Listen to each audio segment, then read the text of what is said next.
안녕하세요. 주토피아 채널의 제이입니다. 오늘은 자본주의의 미래 ESG 투자에 대해서 알아보겠습니다. 투자 스터디 ESG 편에서는 ESG에 관련된 스터디와 ESG 관련 ETF를 다룰 예정인데요. 이번 시간에는 간단한 ESG의 정의를 소개하고 ESG 투자가 왜 2021년 이후에 투자의 핵심이 되는지, ESG 투자 스터디를 해야 하는 이유에 대해서 알아보도록 하겠습니다. 원래 기존에 하고 있던 ETF 투자 스터디에서 ESG 관련 ETF를 스터디하다가 ESG라는 개념이 단순하게 테마의 한 종류로 취급하기에는 너무나 광범위하고 앞으로의 새로운 투자 질서에 핵심적인 역할을 하기 때문에 ESG 관련된 스터디를 따로 분리해서 지속적으로 업로드를 해볼 생각입니다. 최근에 ESG 관련해서 이슈화가 많이 되다 보니까 한 번쯤 들어보셨을 수 있을 텐데요. ESG는 인바이어먼트 환경, 소셜, 사회, 가버넌스, 지배구조의 약자로 기업을 평가할 때 전통적 방식으로는 기업의 재무적 평가만 하면 됐었는데, 최근에는 추가로 기업의 가치의 지속 가능성에 영향을 주는 비재무적 요소를 ESG라는 수단을 사용해서 추가적으로 평가하고 있고, ESG 요소를 평가에 반영할 때 여러 가지 방법이 있는데, 그 중에서 ESG 인테그레이션, ESG 통합이라는 방식이 가장 활발하게 현재 진행 중이고요. 최근에는 ETF 투자가 전체 투자 비중에서 절대 다수를 차지하는데, ETF 기초자산 구성 방식에 ESG 요소를 넣는 거를 ESG 인테그레이션이라고 하거든요. 그러다 보니 아무래도 ESG 통합 방식이 현재 주류 방식으로 구상을 하고 있어요. 차후의 스터디에서 비재무적인 요소를 ESG로 평가하는 여러 가지 방식에 대해서 따로 알아보는 시간 가져보도록 할 거고요. ESG 세부 내용은 대략 약자만 봐도 이해는 되지만, 세부 내용을 한번 살펴보면 이루 표현되는 환경에서는 기후변화라는 게 가장 큰 주제일 거고, 제품의 생산 방식이 자연 친화적인지, 그리고 친환경 제품을 개발하고 있는지, 이런 게 포함될 수 있고요. 그리고 S에 해당되는 소셜, 사회에서는 인적 자원 관리, 산업안전, 하도급 거래, 제품안전, 공정경쟁 등이 세부 내용은 들어가 있는데, 주로 노무 관련이나 인권 문제가 여기에 개입이 될 수 있어요. 산업안전, 노동자의 안전과 그리고 기업 간의 대기업의 일방적인 행포라든지 그런 게 없어야 될 거고, 공정한 경쟁에서 생성이 돼야 되는 거죠. 정부 보조금이나 이런 게 있으면 안 되겠죠. 이런 요소를 본다는 거고, G에 해당되는 거버넌스 지배구조는 주주의 권리나 이사회의 구성과 활동, 여기서는 주식 투자에 대한 이야기를 하는 거기 때문에 주주의 권리를 공평하게 대변하는 이사회가 구성이 돼야 될 거 아니에요. 만약에 총수일가나 국가기관이라든지 주주들의 이익을 대변하지 않는 이사회가 구성되고 있지는 않은지 살펴본다는 거고, 감사제도 있을 수 있고, 관계사 위험, 배당을 제대로 지급하고 있는지, 이것도 주주 친화적인 내용들이죠. 이런 세부적인 내용을 평가해서 기업별로 점수를 매겨서 ESG 투자에 이용한다는 거고요. 내용을 보면 현재 일반 투자자들이 가장 민감하게 반응할 수 있는 게 기후변화죠. 그리고 주주의 권리나 배당 같은 게 민감하게 반응될 거고, 근로자의 권리나 공정경쟁 같은 거는 일반 투자자 입장에서는 크게 와닿지 않을 수 있는데, 이 세 가지 요소를 합치면 어떤 힘이 일어나냐면, 주로 이 ESG에 해당되는 기업 활동을 잘하고 있는 나라가 아무래도 선진국이죠. 개발도상국일수록 이런 ESG 요소가 약할 텐데, 우리나라도 옛날에 그랬지만 중국 같은 경우는 정부 보조금으로 회사를 키워주기도 하니까 공정 경쟁에 미달될 거고, 제품 안정성도 중국은 떨어지죠. 그리고 인적관리, 중국이야말로 인권에 관련돼서는 할 말이 없는 나라죠. 그런 식으로 사회 분야에서도 개발도상국은 개선할 게 많고, 기후변화와 청정생산, 친환경 제품도 선진국이 훨씬 유리한 상황이죠. 기후변화는 지금 전 세계적인 문제가 되고 있고, 코로나 이후로 좀 더 부각되고 체감이 되고 있는데, 중국 같은 경우는 청정 에너지로 생산하는 게 거의 없고, 아직까지도 제조업의 생산의 60%가 석탄을 발전으로 이용이 되거든요. 그런 식으로 아직 따라가야 될 게 많겠죠. 주주의 권리, 이사회 구성이 제대로 됐는지, 그리고 배당을 주는지, 감사가 잘 되고 있는지, 이런 지배구조 관련된 이슈들은 중국은 미미할 것 같고, 우리나라 E하고 S는 어느 정도를 따라가고 있는데, 거버넌스 쪽에서 조금 부족한 편이죠. 선진국은 이런 게 잘 돼 있단 말이에요. 그래서 이런 ESG 세부 내용을 보면 ESG를 강조한다는 거는 기존의 강자인 선진국들이 자신들의 이득에 부합하는 어떤 논리를 만들어 나가는 구조구나, 이런 걸 알 수 있는 거죠. 어떻게 보면 중국 견제라고 봐도 과언이 아닌 것 같아요. 중국은 따라갈 게 너무 많아서 이런 모든 것들이 기업 활동에 영향을 미치게 되면 중국의 제조업 투자에 타격을 받을 수 있겠죠. ESG에 관련된 간단한 내용을 살펴봤는데요. 앞으로 스터디를 계속하면서 세부적으로 더 알아볼 생각이고, 이번 영상에서는 단순한 정의를 말하고 싶었던 게 아니고 이 ESG를 강조하고 있는 현재 투자의 어떤 큰 판이 어떤 의미를 가지고 있는지 집중적으로 생각을 해볼 거예요. ESG를 왜 알아야 되는지 한번 살펴볼게요. ETF.com이 미국의 모든 ETF를 검색할 때 게이트처럼 쓸 수 있는 사이트죠. ETF.com에서 ETF를 검색하잖아요. 이렇게 검색을 치면 결과가 나오겠죠? 이게 예전에 전통적으로 썼던 재무적인 방식의 점수예요. A의 87점인데 여기 옆에 보면 MSCI ESG 피어 탑 20 랭크라고 써있죠. MSCI ESG 랭크가 따로 있거든요. 그 랭크에서 탑 20%에 든 상위권의 ETF라는 마크예요. 이런 식으로 MSCI ESG 펀드 퀄리티 스코어가 옆에 기록이 되고요. SUSA는 대표적인 ESG ETF고요. 검색 화면의 아래로 내려가면 이렇게 SUSA ETF의 MSCI ESG 분석이 나와요. 보면 이 ETF는 A랭크를 받았고 점수를 표현하면 10점 만점에 6.27점을 받았대요. 모든 ETF는 MSCI ESG 레이팅을 부여받고요. ESG 레이팅이 높은 ETF일수록 기관 투자자의 투자 자금이 더 많이 유입되는 구조가 되고 있어요. MSCI에서 점수를 높게 주면 그 높게 주는 ETF에는 자금이 더 많이 흘러나오는 거죠. 랭킹은 최상위가 트리플 A고 최하위가 트리플 C인데 삼성전자가 더블 B인가 트리플 B로 알고 있거든요. 그래서 MSCI ESG 리더스 랭킹에는 삼성전자가 포함이 안 돼 있거든요. 그러면 ESG 레이팅이 트리플 B 이상을 포함하는 규칙의 기초자산을 가지고 있는 ETF에서는 삼성전자의 투자 자금이 흘러가지가 않는 거예요. 이런 식으로 MSCI라는 미국의 기관에서 기업들의 등급을 매겨서 투자 자금을 들어가게 할 수 있고 투자를 못하게 할 수도 있는 어떤 새로운 시스템을 구축하고 있는 거라고 보시면 돼요. 이게 왜 중요하냐면 지금 미중 무역 전쟁으로 미국과 중국이 패권 전쟁을 하고 있잖아요. 예전에 패권은 당연히 미국과 서양 세계가 가지고 있었어요. 세계화라는 말이 예전에 있었잖아요. 자유무역과 세계화라는 기치로 자본주의 효율성을 강조하면서 선진국들이 자본을 효율적으로 이용할 수 있는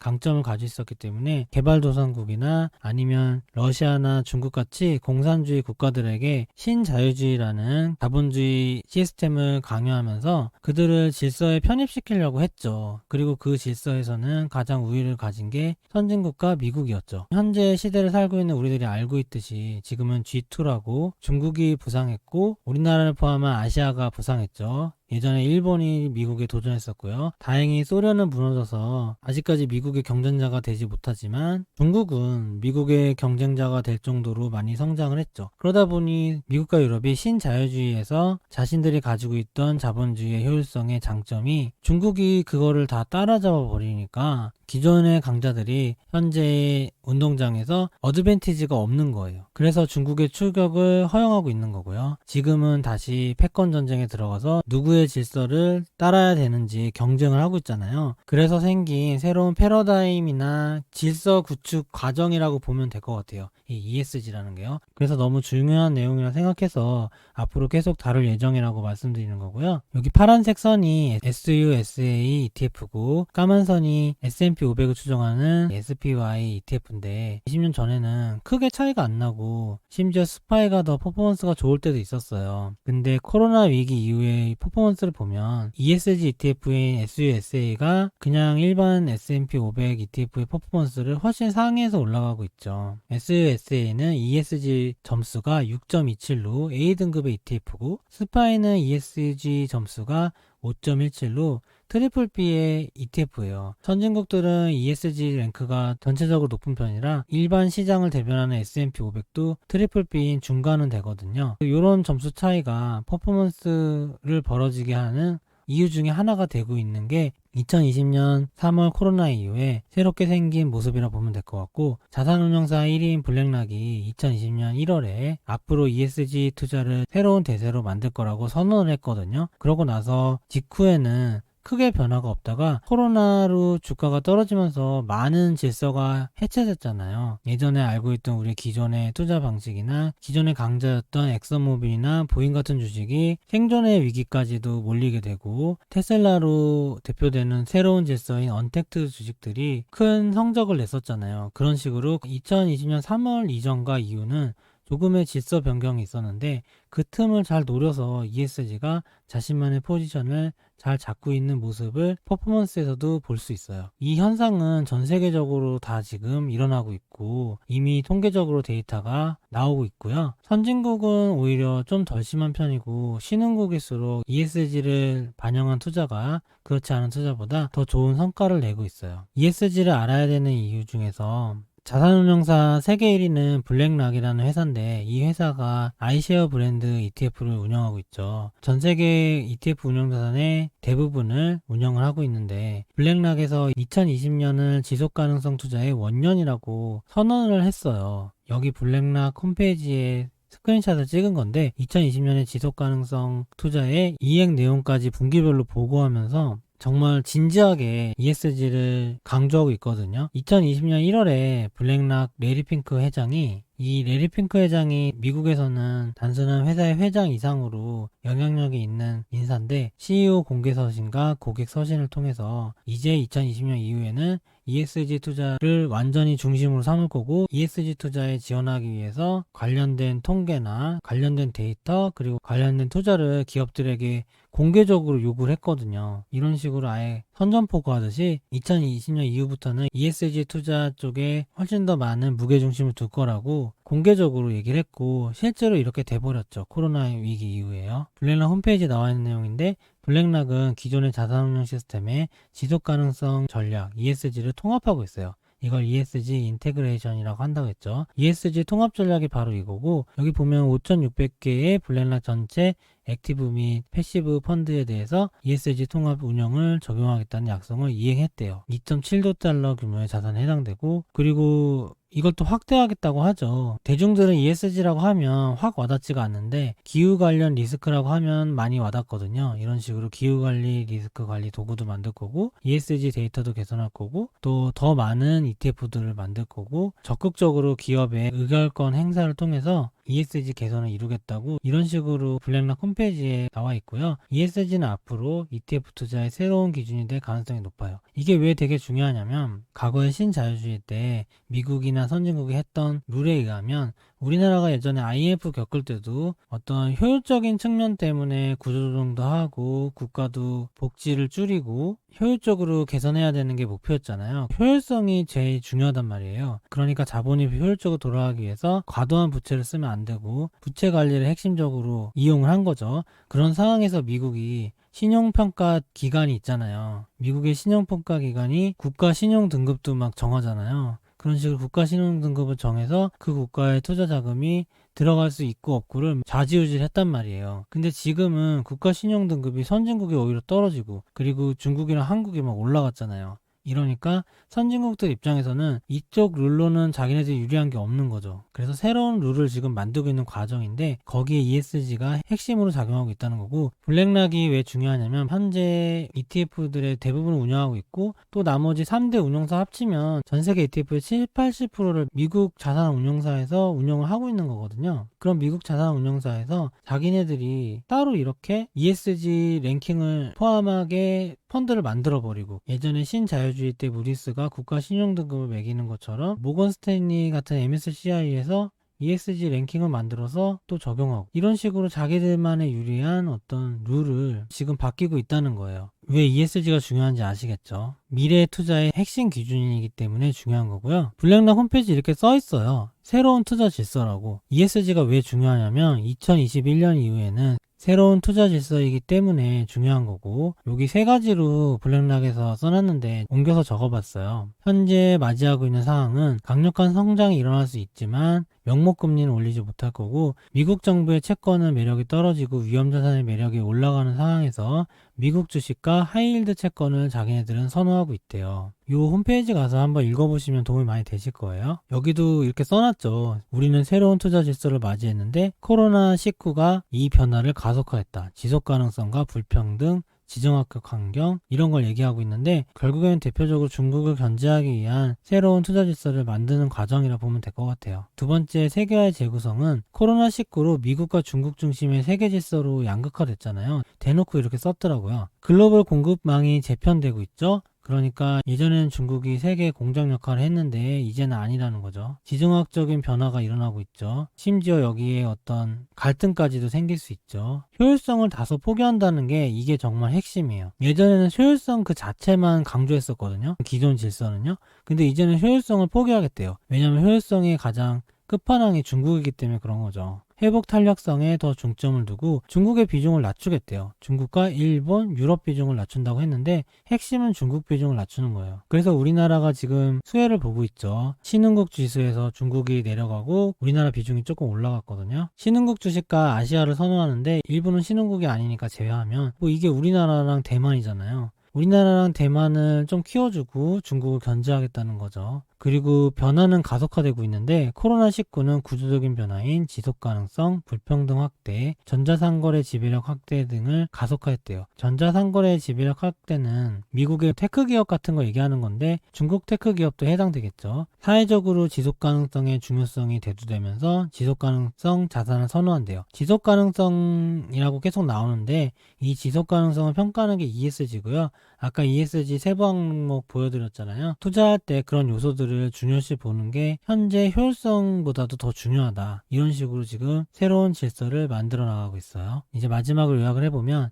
ESG가 중요한 이유, 포스트 코로나 시대의 새로운 자본주의의 투자 질서이기 때문에 우리가 알고 있어야 될 것 같고 기업의 지속가능성에 투자한다는 명목인데 지속가능성은 ESG로 평가하죠. 환경과 사회, 지배구조의 방식으로 평가를 하는 거고 미중 패권 전쟁이 시작된 이후부터 ESG 중요성이 본격 대두되는데요. 미중 패권 전쟁이 2017년서부터 시작됐잖아요. ESG가 본격적으로 수면 위로 올라온 게 2018년 정도서부터니까 패권 전쟁 이후에 거의 계속해서 강조가 되고 있고 2020년에 아예 대놓고 블랙락에서 투자 원년까지 선포를 해버렸어요. 근데 2018년서부터 중요하다고는 했지만 실제 투자 결과가 수익률이 많이 안 나오다 보니까 투자자들한테 가장 중요한 건 수익률이잖아요. 수익률 외적인 이런 주제들에 대해서 관심은 가질 수 있지만 이게 투자의 의사결정을 할 수는 없죠. 근데 2020년 3월에 코로나 위기 이후에 ESG ETF에 자금을 엄청나게 투입하면서 ESG ETF가 그것 때문인지는 모르겠지만 성과가 더 좋게 나오게 됐어요. 그러다 보니 이제는 일반 투자자들도 ESG를 투자하면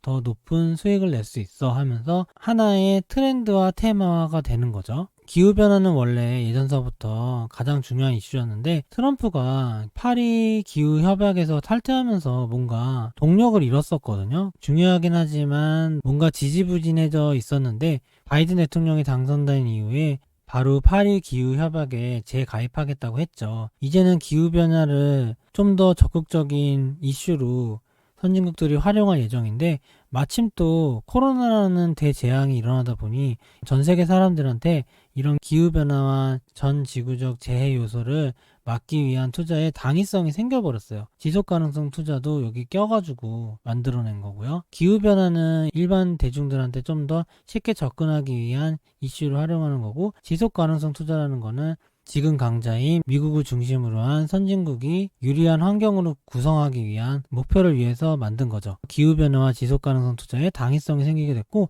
일반 투자자도 이제 여기에 대해서 의문을 많이 가지지 않고 있죠. 그래서 어떤 판이 만들어지는 게 지금 시작이 됐고 제대로 잘 작동이 되고 있는 상황이에요. ETF의 패시브와 액티브한 전략에서 ESG 통합 방식의 퍼포먼스가 개선이 됐어요. 투자자들한테는 당위성 가지고만 투자 수익률이 나지 않는데 강요할 수는 없잖아요. 퍼포먼스 개선까지 본격적으로 일어나 버리니까 이제는 당위성과 투자 이익까지 보장해주니 완전히 이쪽으로 흐름을 타게 되는 거죠. 그래서 이런 식으로 새로운 질서를 정립하기 위한 전략적 수단으로 ESG를 선진국에서 앞으로 지속적으로 활용할 거라는 전망이에요. 여기까지 해서 오늘 ESG 투자 스터디 첫 시간을 마치도록 하고요. ESG는 환경, 사회, 지배구조를 뜻하고 현재 기업들이 ESG 요소를 개선하기 위해서 노력을 하고 있고 그런 투자 자산과 ETF가 많고 그리고 그 ETF들은 성과를 내고 있습니다. 이런 아티클들은 정말로 많이 보셨을 수 있어요. 근데 실제로 이 ESG가 왜 이슈화되고 이걸 왜 강조하고 있고 이걸 통해서 얻으려는 이득은 뭐고